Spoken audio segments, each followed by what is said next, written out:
Greetings, gentle friends, honored guests. In the previous stave of A Christmas Carol, we met Mr. Ebenezer Scrooge, a miserable miser who does not keep the spirit of Christmas in his heart. He is warned by the ghost of his long-dead partner, Jacob Marley, that in order to redeem him from an unspeakable eternal fate, he must be visited by 3 spirits. I do hope you will forgive me, as I am not in great voice today. I pray that you will bear with me there. We come now to stage 2, the first of the 3 spirits. When Scrooge awoke, it was so dark that looking out of bed, he could scarcely distinguish the transparent window from the opaque walls of his chamber, until suddenly the church clock tolled a deep, dull, hollow, melancholy 1. Lights flashed up in the room upon the instant, and the curtains of his bed were drawn aside by a strange figure, like a child, yet not so like a child, as an old man viewed through some supernatural medium, which gave him the appearance of having receded from the view and being diminished to a child's proportions. Its hair, which hung about its neck and down its back, was white as if with age, and yet the face had not a wrinkle in it, and the tenderest bloom was on its skin. It held a branch of fresh green holly in its hand, and, in singular contradiction of that wintry emblem, had its breast trimmed with summer flowers. But the strangest thing about it was that from the crown of its head there sprung a bright, clear jet of light by which all this was visible, and it was doubtless the occasion of its using, in its duller moments, a great extinguisher for a cat, which it now held under its arm. Are you the spirit, sir, whose coming was foretold to me? I am. Who and what are you? I am the ghost of Christmas past. Long past? No, your past. The things that you will see with me are the shadows of the things that have been. They will have no consciousness of us. Scrooge then made bold to inquire what business brought him there. Your welfare. Rise and walk with me. It would have been in vain for Scrooge to plead that the weather and the hour were not adapted to pedestrian purposes, that the bed was warm, the thermometer a long way below freezing, and that he was clad but lightly in his slippers, dressing gown, and nightcap, and that he had a cold on him at the time. The grasp, though gentle as a woman's hand, was not to be resisted. He rose, but finding the spirit made towards the window, clasped its robe in supplication. I am mortal, and I'm liable to fall. Bear by the touch of my hand, there, said the spirit, laying it upon his heart, and you shall be upheld in more than this. As the words were spoken, they passed on through the wall, and stood upon an open country road with fields on either hand. The city had entirely vanished. Not a vestige of it was to be seen. The darkness and the mist had vanished with it, but it was a clear, cold, winter day, with snow upon the ground. Good heavens, cried Scrooge, clasping his hands together as he looked about him. I was bred in this place. I was a boy here. The spirit gazed upon him mildly. Its gentle touch, though it had been light and instantaneous, appeared still present to the old man's sense of feeling. He was conscious of 1,000 odors in the air, each one connected with 1,000 thoughts, hopes, joys, and cares long, long forgotten. Your lip is trembling, said the ghost. What is that upon your cheek? Scrooge muttered, with an unusual catching in his voice, that it was a pimple, and begged the ghost to leave him where he would. You recollect the way? Inquired the spirit. Remember it, cried Scrooge with fervor. I could walk it blindfold. Strange to have forgotten it for so many years, observed the ghost. Let us go on. They walked along the road, Scrooge recognizing every gate, post, and tree, until a little market town appeared in the distance with its bridge, its church, and winding river. Some shaggy ponies were now seen trotting towards them with boys upon their backs, who called to other boys in country gigs and carts driven by farmers. All these boys were in great spirits and shouted to each other until the broad fields were so full of merry music that the crisp air laughed to hear it. These are but shadows of the things that have been, said the ghost. They have no consciousness of us. The jocund travellers came on, and as they came, Scrooge knew and named them, every one. Why was he rejoiced beyond all bounds to see them? Why did his cold eye glisten and his heart leap up as they went past? Why was he filled with gladness when he heard them give each other Merry Christmas as they parted at crossroads and byways for their several homes? What was Merry Christmas to Scrooge? Out upon Merry Christmas. What good had it ever done him? The school is not quite deserted, said the ghost. A solitary child, neglected by his friends, is there still. Scrooge said that he knew it, and he saw. They left the high road by a well-remembered lane and soon approached a mansion of dull red brick with a little weathercock-surmounted cupola on the roof with a bell hanging in it. It was a large house, but one of broken fortunes, for the spacious offices were little used, their walls were damp and mossy, their windows broken, and their gates decayed. Nor was it more retentive of its ancient state within, for entering the dreary hall and glancing through the open doors of many rooms, they found them poorly furnished, cold, and vast. They went, the ghost and Scrooge, across the hall to a door at the back of the house. It opened before them and disclosed a long, bare, melancholy room, made barer still by the lines of blank deal forms and desks.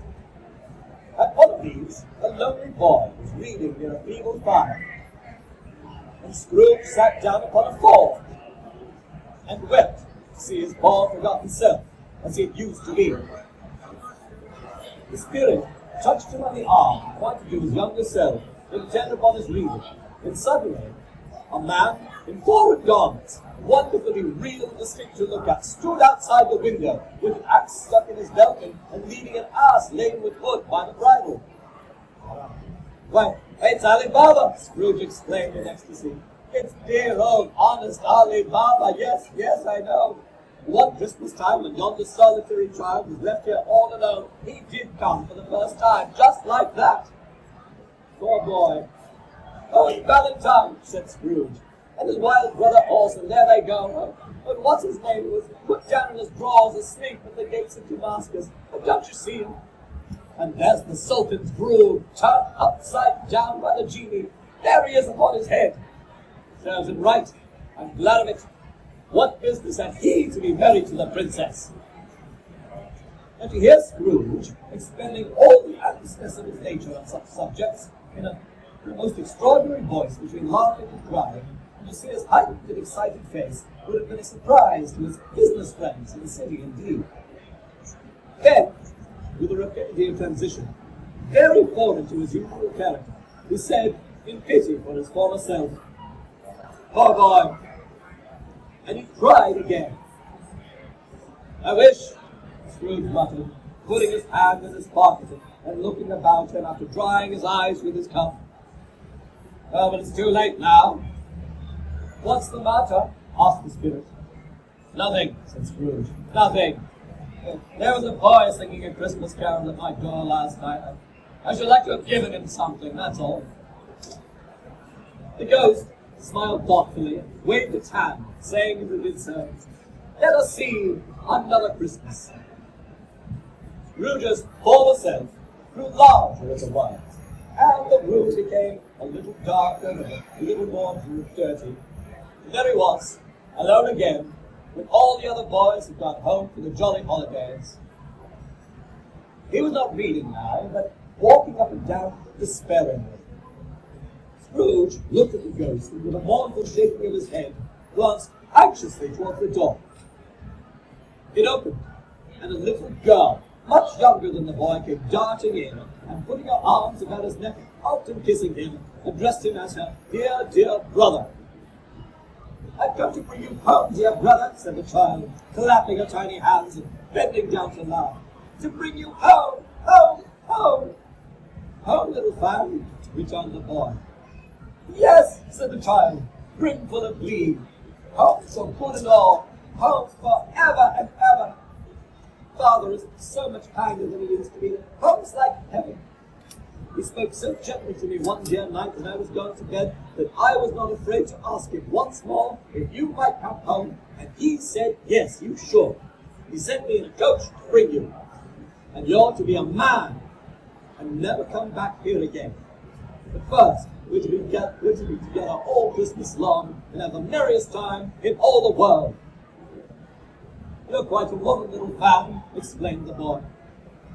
She clapped her hands and laughed and tried to touch his head, but, being too little, laughed again and stood on tiptoe to embrace him. Then she began to drag him in her childish eagerness towards the door, and he, nothing loath to go, accompanied her. "Always a delicate creature whom a breath might have withered," said the ghost. "But she had a large heart." "So she had," cried Scrooge. "You're right. I'll not gainsay it, spirit, God forbid." "She died a woman," said the ghost, "and had, as I think, children." "One child," Scrooge returned. "True," said the ghost. "Your nephew." Scrooge seemed uneasy in his mind and answered briefly, "Yes." Although they had but that moment left the school behind them, they were now in the busy thoroughfare of a city. It was made plain enough by the dressing of the shops that here too it was Christmas time. The ghost stopped at a certain warehouse door, asked Scrooge if he knew it. "Know it? Was I apprenticed here?" They went in, the sight of a gentleman in a Welsh wig sitting behind such a high desk that if he had been 2 inches taller, he must have knocked his head against the ceiling. Scrooge cried in great excitement, "Why, it's old Fezziwig! Bless his heart! It's Fezziwig alive again!" Old Fezziwig laid down his head, looked up at the clock which pointed to the hour of 7. He rubbed his hands, adjusted his capacious waistcoat, laughed all over himself from his shoes to his organ of benevolence, and called out in a comfortable, oily, rich, fat, jovial voice, "Yo there, Ebenezer! Tip!" A living and moving picture of Scrooge's former self, a young man came briskly in, accompanied by his fellow apprentice. "Ah, Dick Wilkins, to be sure," said Scrooge to the ghost. "Oh, my old fellow apprentice, bless me, yes, there he is. He was very much attached to me, was Dick. Poor Dick, dear, dear." "No, my boys," said Fezziwig, "no more work tonight. Christmas evening, Christmas, Ebenezer. Let's have the shutters up before a man can say, 'Jack Robinson.' Clear away, my lads, and let's have lots of room here." Clear away? There was nothing they wouldn't have cleared away, or couldn't have cleared away, with old Fezziwig looking on. It was done in a minute. Every movable was packed off, as if it were dismissed from public life forevermore.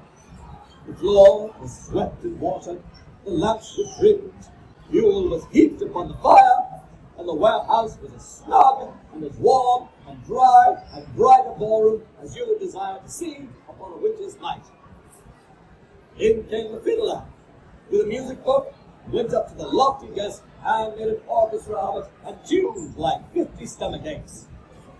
In came Mrs. Fezziwig, one vast substantial smile. In came the 3 Miss Fezziwigs, beaming and lovable. In came the 6 young followers whose hearts they broke. In came all the young men and women employed in the business. In came the housemaid with her cousin the baker. In came the cook with her brother's particular friend the milkman.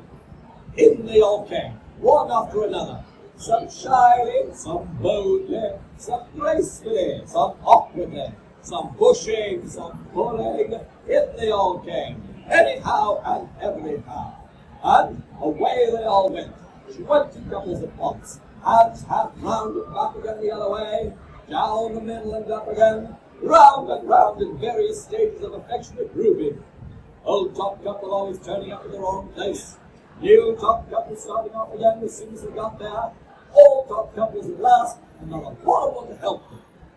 With this result was brought about, old Fezziwig, clapping his hands to stop the dance, cried out, "Well done!" And the fiddler plunged his hot face into a pot of porter, especially provided for the purpose.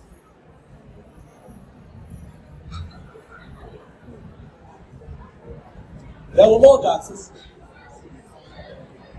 There was forfeits, more dances, and there was cake, and there was negus, and there was a great piece of cold roast, and there was a great piece of cold boiled, and there were mince pies, and plenty of beer. But the great effect of the evening came after the roast and boiled, when the fiddler struck up Sir Roger de Coverley. And then old Fezziwig stood out to dance with Mrs. Fezziwig. Top couple, too, with a good stiff piece of work cut out for it. 3 or 4 and 20 fellow partners, people who were not to be trifled with, people who would dance and had no notion of merely walking. But if they had been twice as many, 4 times, old Fezziwig would have been a match for them, and so would Mrs. Fezziwig. As to her, she was worthy to be his partner in every sense of the term. A positive light appeared to issue from Fezziwig's palms. They shone in every part of the dance. You couldn't have predicted at any given time what would become of them next. And when old Fezziwig and Mrs. Fezziwig had gone all through the dance, advance and retire, turn to your partner, bow and curtsy, corkscrew, thread the needle and back again to your place, Fezziwig cut so deftly that he appeared to wink with his legs. When the clock struck 11, this domestic ball broke up.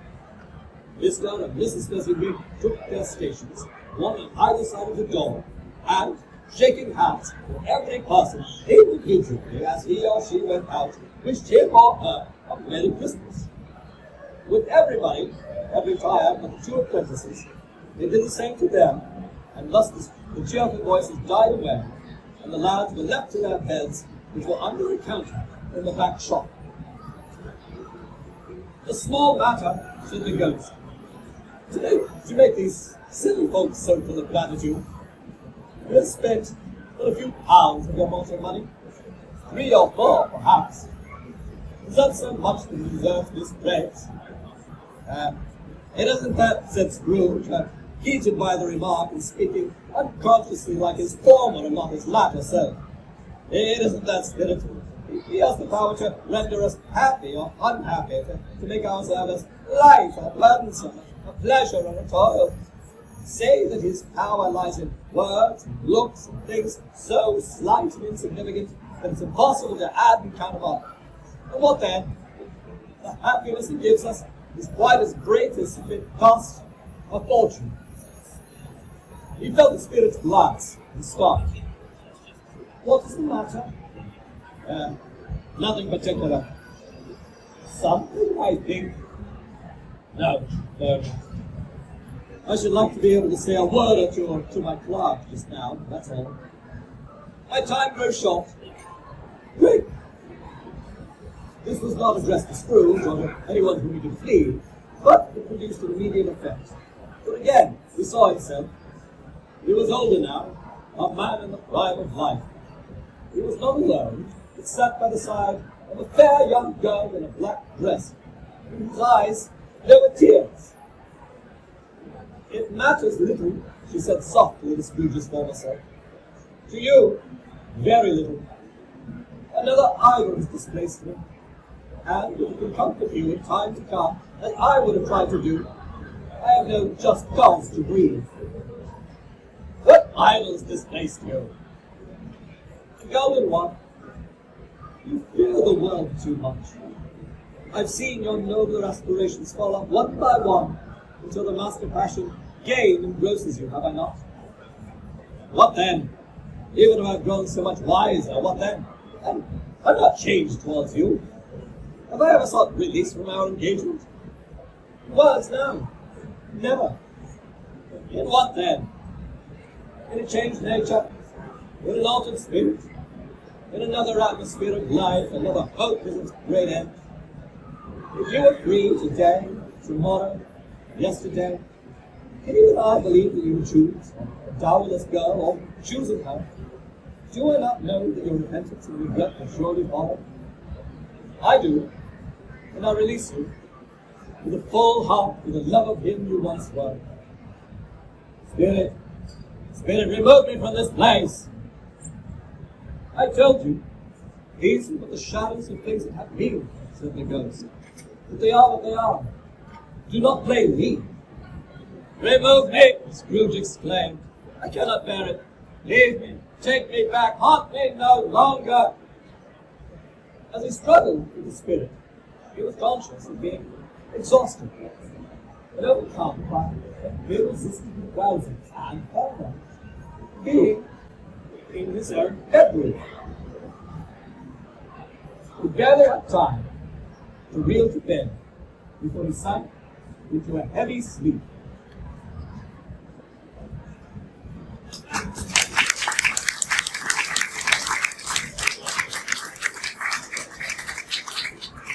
Thank you for your kind attendance.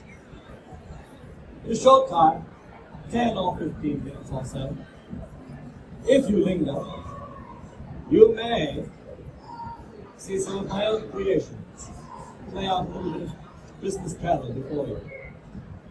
And then, I'm pleased to welcome Mr. Edgar Allan Poe. Thank you very much. Happy Christmas to you.